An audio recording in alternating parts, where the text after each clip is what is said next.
I was on the executive of the society, as in those days you had a vice president from each of the branches, and I was representing the Canterbury branch.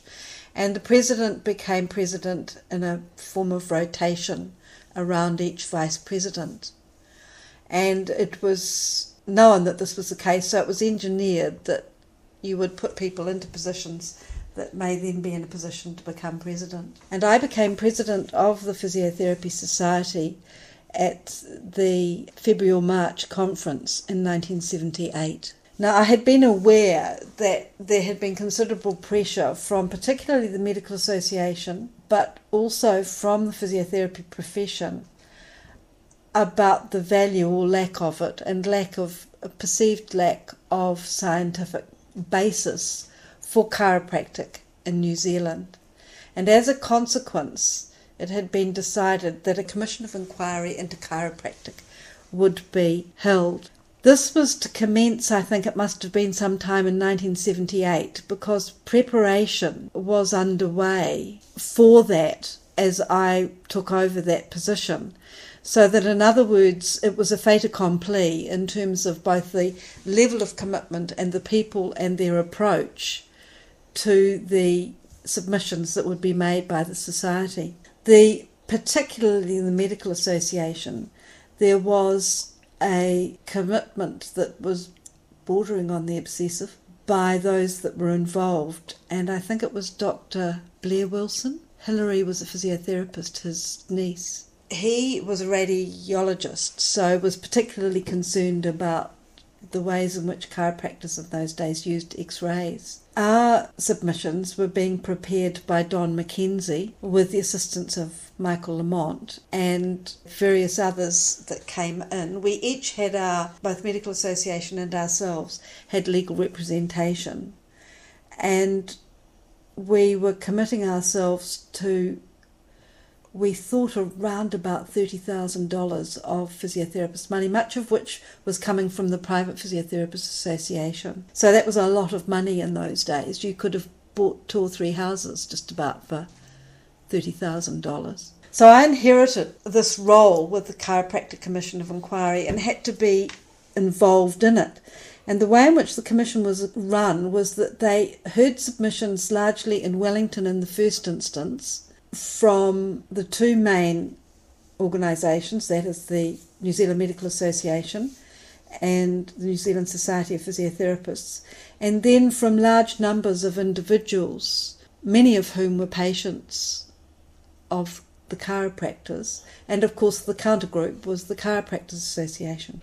I remember going to many of the hearings, or at least the openings of them, or the key features, wherever they might have been. And it went on for quite some time, so it was going to be hugely expensive. It was characterised by the chiropractor supporters, patient supporters, one of whom, like Madame Defarge at the guillotine, knitted in the back row every single day, wherever that commission was sitting. Because when it came to Christchurch and I went to that, she was there as well. It had been in Rotorua, I gather, and in Auckland. Feelings ran high. The depth of our submissions are stored, but they were booklets of around about 1 inch thickness. There were 2 volumes.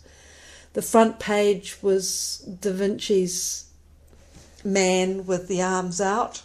That was the symbol that Don had chosen. I just remember sitting for weeks at these sittings, and then really the next thing was remembering the day in which the outcome of the inquiry was announced. And I will never forget the absolute shock that was felt, particularly by Don. Ace Neem had by then joined us, Mike, when it was announced that the inquiry essentially was going to now provide a venue by which chiropractic, at least I think in the very first findings, would set up training in New Zealand.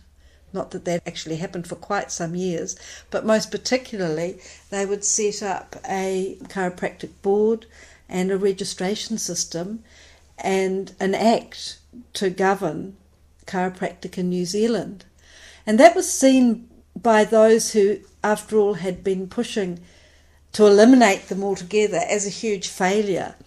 Personally, I don't think it was. I think it probably was a very successful outcome, in as much as that the concerns about chiropractic, albeit that, we weren't squeaky clean ourselves, and this point was laboured a lot during the Commission of Inquiry, the lack of a research base in New Zealand physiotherapy in particular was emphasised. But nevertheless, the fact that that inquiry had been held meant that relative to countries such as Australia, the controls and constraints and regulations were imposed on chiropractors, which really meant that the numbers did not grow like they might have done had there been no controls or complete elimination.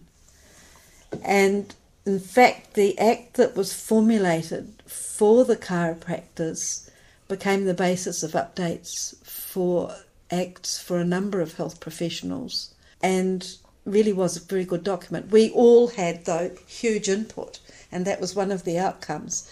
The Chiropractors Act was a result of inputs from huge numbers of health professionals with, if I suspect from their point of view, a disproportionate amount of influence on the way they would be controlled. It did set the parameters for the use of manipulation as a technique.